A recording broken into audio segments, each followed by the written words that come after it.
앞서 제가 잠시 말씀드린 대로 오늘 재판에 유 전 본부장이 출석했고 이 재판은 김용 전 부원장이 받은 6억 뒷돈을 진짜 받았냐 안 받았냐 혹은 이걸 받았으면 이재명 대표의 선거자금 아니냐 이 김용 전 부원장의 정치자금법 위반 세 번째 재판이었습니다. 그런데 오늘도 가짜 변호사 의혹에 불이 붙었습니다.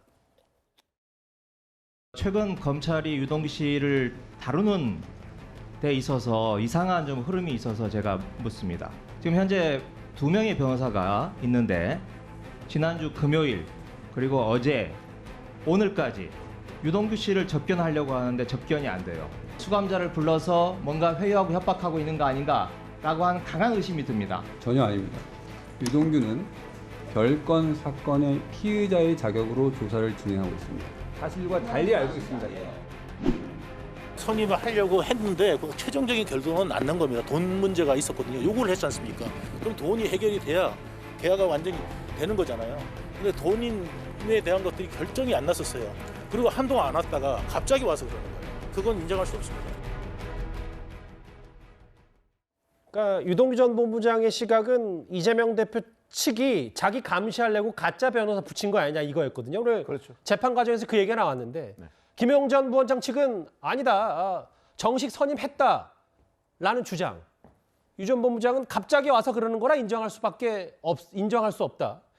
한동안 안 왔다가 이 얘기를 하면서 오늘 재판이 좀 더 번외 성격이 이렇게 좀 불붙은 것 같기도 했거든요. 근데 양쪽 주장을 종합해 보면 결국 그 유동규 전 본부장이 사인을 했다는 거 아니겠습니까? 맞아요. 선임계에 사인을 했다는 거죠. 근데 유 전 본부장의 주장은 사인을 했지만 수임료가 결정이 안 됐기 때문에 정식으로 선임한 건 아니다. 이거는 뭐 법률적인 개념은 아닌 것으로 보여요. 그러나 어떤 본인 생각은 자, 선임을 하겠다고는 했는데 수임료를 얼마를 줄 것이냐 뭐 이런 부분을 전혀 하지 않았기 때문에 자기는 자기의 변호사로 생각도 안 했는데 처음에 선임계에 본인이 사인하고 나서 한참 동안 아무런 뭐 본인을 변론하지 않다가 본인이 뭐 입장을 좀 뭐 바꿨다 이런 얘기들이 있으니까 그리고 이재명 대표 관련한 기사가 나오니까 갑자기 자기를 찾아왔더라 이런 얘기 아니겠어요. 그러니까 이 사람은 나를 위한 변호사가 아니고 결국 내가 검찰에 어떻게 얘기를 했느냐 하는 거를 뭐 감시하거나 아니면 염탐하기 위해서 누군가가 보낸 가짜 변호사다. 그러니까 변호사가 아닌 사람이 아니고 자기를 감시하기 위해서 온 것이다. 이렇게 이해를 하고 있는 거죠.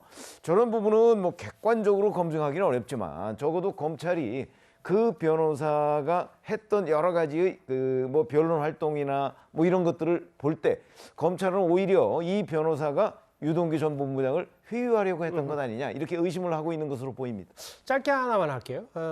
근데 이 두 변호사, 뭐 유 전 본부장은 가짜 변호사로 지목하고 있지만 김의겸 의원과의 통화한 것도 뭔가 의심스럽다는 게 검찰의 시각. 또 하나, 통상적으로 검사한테 이렇게 두 명의 변호사가 접견과 협조 요청을 하는 것도 상당히 이례적인데 그래서 이 검사들의 행동에 대해서 의문을 품는 부분들이 많더라고요.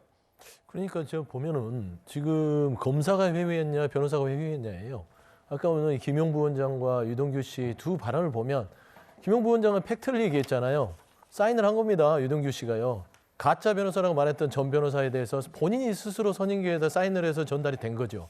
그 얘기에 대해서 답변을 했더니 유동규 씨 변명이 좀 이상하지 않습니까? 본인이 선임 안 할 것 같으면 아예 그냥 나는 이 변호사 쓰지 않을 거야 라고 해야죠. 근데 돈이 뭐 책정이 안 됐으니까 선임계는 사인을 했대 내가 그 변호사를 수임한 게 아니다. 이거는 물론 재판부가 판단을 할 것이에요. 예. 물론 이제 두 변호사도 증인으로 출석을 시킬 수도 있죠. 결국에는 재판부가 보는 거는 유동규 씨가 갑자기 1년 동안 가지고 있던 진술을 9월 28일 날 검찰을 만나고 나서 면담하고 나서 10월에 바뀝니다. 근데 면담하고 나서 그때의 동기가 뭐냐고 재판장이 물었을 때 가짜 변호사 때문에 나는 마음을 고쳐먹었다라는 얘기가 주축이 돼요. 근데 되게 재밌는 건 유동규 씨가 그런 마음을 먹었음에도 불구하고 10월 10일 초순쯤에 해서 그 가짜 변호사라는 전 변호사를 만납니다. 그리고 선임계를 써요. 이게 과연 재판장은 어떻게 생각할까요? 물론 국민들이 보시기에도 상식적으로 이 부분은 좀 석연치 않다라고 볼 것 같습니다. 마음을 바꾼 이유가 단순히 가짜 변호사만이라는 건 아니었고 유 전 본부장 또 고 김문기 처장 관련된 이재명 대표 발언을 두고 또 마음을 바뀌었다는 얘기도 했으니까 여러 가지가 있는데 이제 가짜 변호사를 재판장한테 얘기했을 때는 그렇게 얘기했죠. 가짜 변호사가 나를 의심하기 때문에 뭐 회유하려고 하기 때문에 다른 이유도 있다는 그래서 걸 제가 바꿨다. 추가를 말씀드립니다. 예. 제가 굳이 말씀 끊은 건 아니고요. 제가 네. 추가로 팩트를 전해드렸습니다. 알겠습니다.